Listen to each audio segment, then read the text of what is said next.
স্বামী যদি স্ত্রীকে তার শয্যায় ডাকে, স্ত্রী যদি অস্বীকার করে আর স্বামী নারাজ হয়ে যদি ওই রাত্রি যাপন করে, লানাতাল মালাইকা হাত্তা তুসবিহা, ভোর পর্যন্ত এই স্ত্রীকে আল্লাহর সমস্ত ফেরেশতারা লানত অভিশাপ দেয়। ইল্লা যাল্লা সাকিনুস সামায়ে সাকাতান আলাইহি হাত্তা ইয়ারদা আনহু, আকাশের মালিক আল্লাহ তাআলা যেই স্ত্রী স্বামীর ডাকে সাড়া দেয় না, সেই স্ত্রীর উপরে আল্লাহ ক্রোধান্বিত থাকেন। যতক্ষণ না স্বামী তার উপরে সন্তুষ্ট না হবে, ততক্ষণ আল্লাহ এই মহিলার উপরে সন্তুষ্ট হবেন না। যারা পতিতাবৃত্তি করে তারা একটা আবদার দিয়েছে, আমাদেরকে যৌনকর্মী বলা হোক।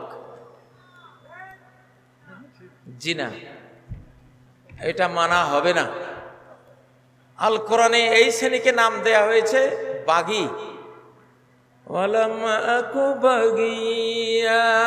আমি বাগী না। বাগী আরবিতে বলে বাগী, বাংলাতে বোয়াকার বার জায়গায় মোয়াকার মা ওরা আমাদের দেশে ব্যবহার করে, ঠিক না? বোয়াকার বার জায়গায় বাংলাদেশে শব্দটা ব্যবহার করতে আমরা বলি মোয়াকার মা, ঠিক না? তো বাগী এটা সূরা মারিয়ামের 20 নম্বর আয়াত। আমি বাগী না, আমি বাগী সম্প্রদায়ের নারী না যে আমি জিনা করে বেড়াবো। তোমার নাম এদেরকে সর্বোচ্চ যদি আমরা ছাড় দিতে পারি, বাগী সম্প্রদায় বলবো। কি কি সম্প্রদায়? সূরা মারিয়ামের 2 বার এই শব্দটা আসছে, বাগী। মা কানাত ওয়া মা কানাত উম্মুকি বাগিয়া। ওরে মারিয়াম, তুমি সন্তান নিয়ে আসলা কোত্থেকে? তোমার স্বামী নেই, তাহলে সন্তান আসলো কোত্থেকে? তুমি কি বাগী নাকি? তুমি কি বেশ্যা নাকি? ওমা কানাত উম্মুকি বাগিয়া, তোমার মা তো বাগী ছিল না, তাহলে তুমি সন্তান পাইলা কই? তো সন্তান তো জিবরাইল দিয়ে গেছেন, ওটা আল্লাহর পক্ষ থেকে গিফট। উনি তো কোনো অপকর্ম করেন নাই। তাহলে বাংলাদেশে যারা জিনা ব্যভিচার করবে তাদের নাম আমরা যৌনকর্মী দিতে পারি না। আমাদের কোরআন এখানে বাধা আছে। কোরআন তাদেরকে বাগী বলেছে, সূরা মারিয়ামের 20 নম্বর আয়াত। আরো কয়েকটা আয়াতে এই নাম এবং এই শব্দটা আসছে, নাম এটাই থাকবে, অন্য কোনো নাম আমরা মানি না। কোরআনের বাইরে গেলে ঈমান থাকে? ঈমান থাকে? ঈমান থাকে না। আর স্বামী এমন একটা জিনিস, বাংলাদেশের স্বামী আর স্ত্রীর সম্পর্ক হলো মায়া আর দয়া, ঠিক না? মায়া আর দয়ার সম্পর্ক। এইখানে পশ্চিমা যে রুক্ষ কর্কশ সমাজ, যেখানে যেখানে স্বামী একটু স্ত্রীর সাথে দুর্ব্যবহার করলে আদালতে মামলা হয়, উনি জোরপূর্বক আমার সাথে আচরণ করেছেন, স্বামীকে ধরে নিয়ে যায়। এভাব করতে করতে পশ্চিমা বিশ্বে বিয়ে নেই, বিয়েটাই উঠিয়ে দিয়েছে, বিয়েটাই উঠিয়ে দিয়েছে। আমার এক বন্ধু ইটালিতে ব্যবসা করতে যান, উনি বলেন সমগ্র ইটালিতে কেউ বিয়ে করে না। বিয়ে করবো কেমনে? বিয়ে করলে তো তালাক দিলেও তালাক হয় না, ডিভোর্স হলেও ডিভোর্স হয় না, ডিভোর্সের পরেও স্বামীর অর্ধেক সম্পত্তি ওই মেয়ের নামে দিয়ে দিতে হবে এবং আজীবন তাকে বুঝতে হবে ডিভোর্সের পরেও। এবং সে কথায় কথায় মামলা দিবে, মিথ্যা মামলা, যে সে ধর্ষণ করেছে। এসব যন্ত্রণার কারণে পশ্চিমা বিশ্বে বিবাহ এখন নাই। তো যার নাক কাটা, সে চায় আমার চারপাশে নাক কাটারাই থাকুক, ঠিক না? ওরা চায় বাংলাদেশে এত সুখে থাকবে কেন? বাংলাদেশেও বিয়ে নামক এই পবিত্র ইউনিটটা উঠে যাক, এখানেও ধর্ষণের এই ভাইরাস, করোনা ভাইরাস ঢুকাই দেই, তাহলে কথায় কথায় স্ত্রীরা আদালতে গিয়ে মামলা দেবে। শেষ পর্যন্ত যুবকরা বলবে দরকারে নেই বিয়ে করলে খালি মামলাবাজি হয়, ঠিক না? বাবারে, পুরুষের বিরুদ্ধে এখন আর তোমরা এত ষড়যন্ত্র করো না। পুরুষ নাই হয়ে যাবে সামনে, পুরুষ জাতি থাকবে না পৃথিবীতে, পুরুষ জাতি থাকবে না। হাত্তা ইয়াকুনা লিখামসিনা মুরাতানিল কাইয়িমুল ওয়াহিদ। সহিহ বুখারীর এলেম অধ্যায় খুললেই দেখবেন নবীজি কি বলছেন, 50টা মেয়ে থাকবে, একটা পুরুষ থাকবে। 98টা মেয়ে থাকবে, 2টা পুরুষ থাকবে। 1000 মেয়ে থাকবে, সেখানে 20টা পুরুষ থাকবে। পুরুষ জাতি এভাবে নাই হয়ে যাবে। এখন বিজ্ঞানীরা বলছেন যে ক্রোমোজোম, মেয়েদের ক্রোমোজোম, যে ক্রোমোজোম পূর্ণ ঠিক আছে, মেয়েদের কোনো ক্ষতি নেই, তারা পূর্ণ শরীর সুস্থতা নিয়ে দুনিয়াতে আসে। কিন্তু পুরুষের যে ক্রোমোজোম আছে, 23টা যে ক্রোমোজোম আমরা জানি, পুরুষ ক্রোমোজোমের 97% জেনেটিক বৈশিষ্ট্য ধ্বংস হয়ে গেছে, মাত্র 3% বাকি আছে। পুরুষই তো থাকবে না সামনে।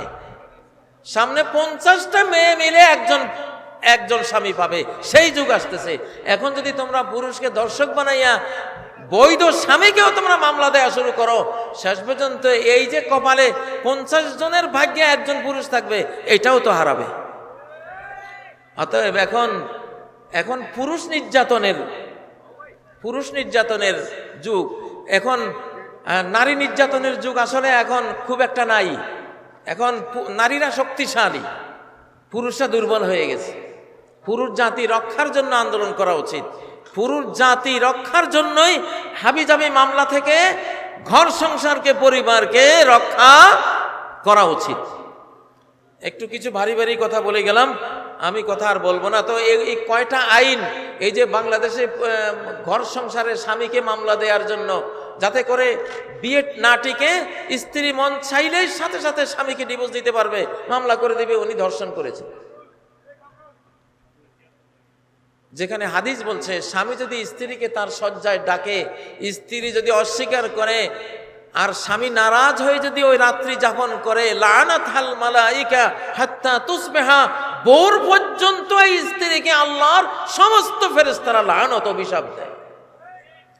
ইল্লা যাল্লা সাকিনুস সামায়ে সাকাতান আলাইহি হাত্তা ইয়ারদা আনহু, আকাশের মালিক আল্লাহ তাআলা যেই স্ত্রী স্বামীর ডাকে সাড়া দেয় না, সেই স্ত্রীর উপরে আল্লাহ ক্রোধান্বিত থাকেন। যতক্ষণ না স্বামী তার উপরে সন্তুষ্ট না হবে, ততক্ষণ আল্লাহ এই মহিলার উপরে সন্তুষ্ট হবেন না। ফালতাতিহি ওয়াইন কানাত আলা তান্নুর, নবীজি বলছেন স্ত্রী যদি চুলার সামনে পাকশাক নিয়ে ব্যস্ত থাকে, স্বামী ডাকছে, তার ডাকে সাড়া দিতে হবে। এটা হলো পারিবারিক মায়া মমতার বিষয়। যাই হোক প্রিয় ভাইরা, বিশ্বব্যাপী ঘর, পরিবার, সংসার ধ্বংসকারী জাতি হলো ইহুদি জাতি। এই যে আইনগুলি স্বামীকে দর্শক বানাবার এই যে ষড়যন্ত্র, এটা ইহুদি ষড়যন্ত্র।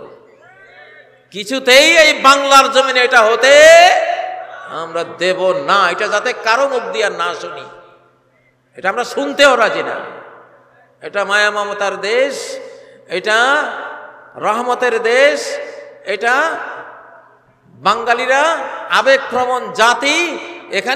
এখানকার পরিবার, এখানকার সংখ্যাগুরু মানুষের ধর্মীয় অনুভূতি রক্ষা করে চলবে ইনশাআল্লাহ। রাজি আছেন না? লিল্লাহে তাকবীর, লিল্লাহে তাকবীর।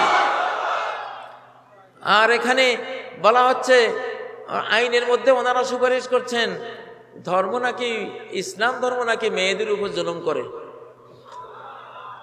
তো আমার জিজ্ঞাসা, ব্রিটেনে, ফ্রান্সে, জার্মানিতে, আমেরিকার 52টা দেশে, সেখানে যদি 1 লক্ষ লোক মুসলমান হয়, সেখানে পরিসংখ্যানে পাওয়া যায় 1 লক্ষ লোকের মধ্যে মাত্র 25,000 পুরুষ যারা নতুন ইসলাম কবুল করেছে।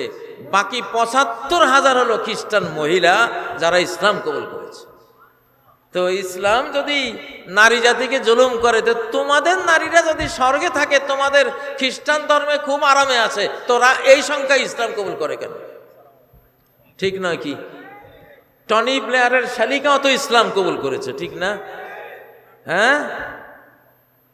তারপরে পশ্চিমা বিশ্বের বড় বড় পপ গায়িকা, হলিউড, বলিউডের নায়িকারা এখন ইসলাম কবুল করছে, ঠিক না? তাহলে এই যে বলে যে ইসলাম নারী জাতিকে জুলুম করেছে, একটা কজ দেখায় কি ছেলেরা ডাবল পায়, মেয়েরা তার অর্ধেক পায়। আরে মিথ্যাবাদীরা, হিন্দু ধর্মে যে মেয়েদের কোনো উত্তরাধিকারে নাই, এটা দেখোস না? আমরা তো অর্ধেক দিয়েছি। খ্রিস্টান ধর্মে মেয়েদের কোনো অধিকার নাই, অধিকার নাই। ওরা তো বিড়াল কুকুরকে তাদের হেরিটেজ দিয়ে যায়। তোমরা তো সন্তানকেও বঞ্চিত করো, নারীদের বঞ্চিত করো। আর ইসলাম তো ভারসাম্যপূর্ণ, যেহেতু ছেলের আয়টা হলো ব্যয়মুখী আর মেয়েদেরটা হলো এটা হলো কি মুখী, সঞ্চয়মুখী। মেয়েদের তো কোনো ব্যয় ফরজ নাই, তার ব্যয় ফরজ না, সন্তান পালা ফরজ না, স্বামীকে পালা ফরজ না, তার নিজের মা বাবাকে পালা ফরজ না। ছেলের উপরে সবগুলি ফরজ। মা বাবাকে পালতে হবে, স্ত্রীকে পালতে হবে, ছেলেকে পালতে হবে, মেয়েকে পালতে হবে, আত্মীয়দেরকে পুষতে হবে। তার আল্লাহ যে দিয়েছেন একটু বেশি, ওটা তো পুরাই ব্যয় হয়ে যায়, আর মেয়েকে যেটা দিয়েছেন পুরোটাই থেকে যায়। অতএব ওইসব ইহুদিদের ষড়যন্ত্র, মুসলিম সমাজ ধ্বংস করার জন্য আইনের নামে এইসব ষড়যন্ত্র, মূর্খতা, কুফরি, বেঈমানি বাংলাদেশে ঢুকানো যাবে না। আমরা প্রতিবাদ করলাম, এগুলি বানচাল ঘোষণা করলাম। এইসব কথা আমরা শুনতে চাই না বাংলাদেশে, ইনশাল্লাহ। আর যদি কেউ এইসব কথা নিয়ে বাংলাদেশে আগাতে চাও, ফ্যাসিবাদীর যেই পরিণতি হয়েছে তোমাদেরও সেই পরিণতি ইনশাল্লাহ। ওদের ওই পরিণতি 15 বছরে হয়েছে, তোমাদের পরিণতি 15 মাসের আগে হয়ে যাবে ইনশাল্লাহ।